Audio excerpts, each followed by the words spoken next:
This is a review of Brandon Maxwell's Spring 2023 show. Before I begin the review, I want to give a little background of Brandon Maxwell. He started his eponymous brand in 2015. I didn't become aware of him until 2019, only because he was using a sample room that I was also affiliated with. So that being said, his background is kind of interesting because he didn't study fashion in college. He actually studied telecommunication, but for some reason he got into fashion styling. I think that he started in 2009, and he had done multiple celebrity styling. So I think that he did it for about 6 years before he actually started his eponymous brand. So with that being said, let's begin the review of the show.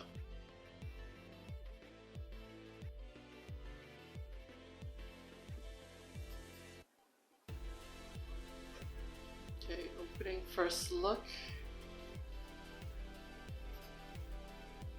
I can definitely see him being a stylist, because already I see the styling of the jacket house drape. Second look. Okay, the armhole of that tank, I wish it was cut a little bit higher because no woman likes side boobage in showing. I think this is the same as the second look in different colorway. Again, I see a lot of his previous job as being a stylist in all these looks. So it's very interesting, like the styling, there's a lot of styling aspect to these looks. Because I see the same body in silhouettes cut in different colorways between that first look and the second look with the sequin top, and then that shirt that we had before. Two versions of the same skirt at different lengths. You can see that the pieces are completely wearable. What's making it interesting is the styling. So the fact that he comes from a stylist background is very evident in his runway show. This is another thing that I noticed.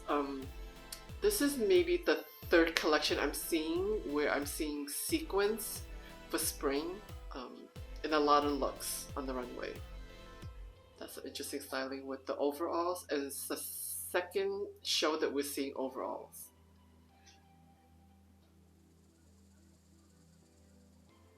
So you can see that the styling is very, very wearable.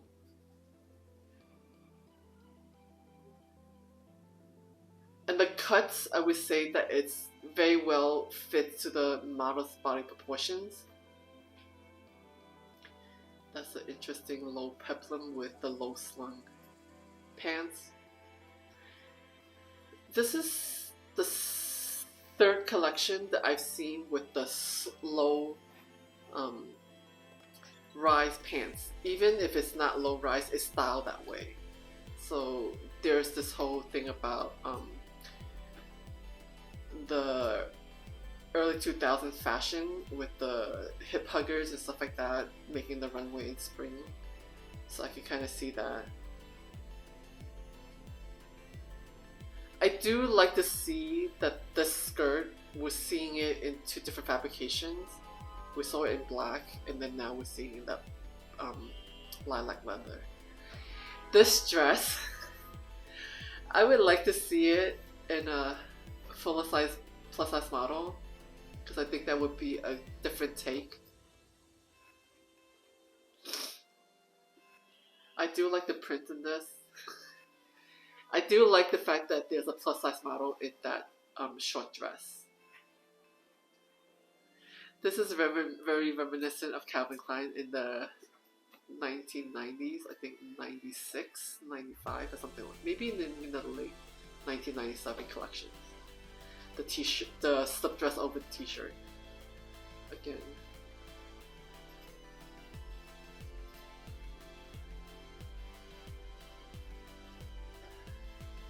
Definitely, I see a lot of sequins, and I think that if you break the looks apart, I think it's completely wearable.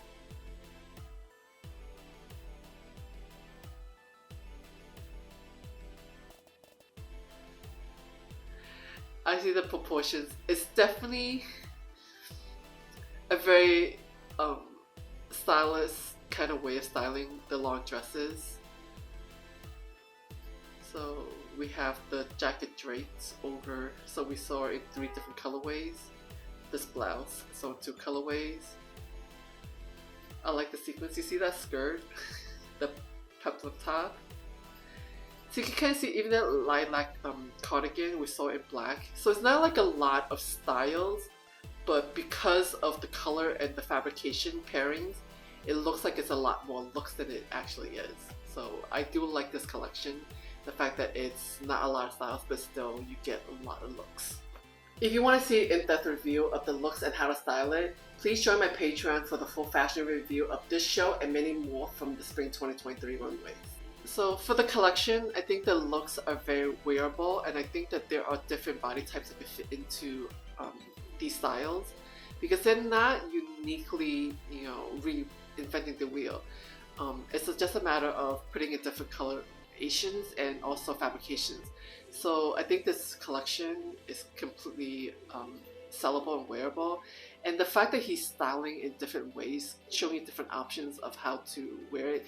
So this is what all the styling that I always say, like when you are getting a style, just create multiple looks in it, because he's taking the styles and he is creating like multiple looks for it. And even the skirt that he did 2 different lengths, kind of showing you like different options of how to wear it. So that's like a very interesting thing, that he's a stylist that transitioned to a fashion designer. Okay, and then with that being said, there's a thing that I read about him, because I'm not that familiar with him as a designer, but the fact that I read that he's the creative director for 2 elevated, and it's even quotation in Wiki that he is the creative director of 2 elevated collections for Walmart. So I'm kind of curious, because I kind of looked at the styles. They are very wearable, and just based on how they're shot, I think like the styling is really good. But my only issue is for the price that it is, I question about the fair wage part about it. But anyway, I think that maybe he's trying to make things clothes accessible to everyone. Maybe that's his thing. But it's very interesting that he parlayed it into a stint with Walmart right now. I think that he was named the creative director last year. So anyway, I hope that you enjoyed this review, and I will see you in the next one. I hope you liked this video. Give a thumbs up if you did. Please leave a comment below if you have any questions. And please subscribe and help me grow this channel. Thank you. Bye.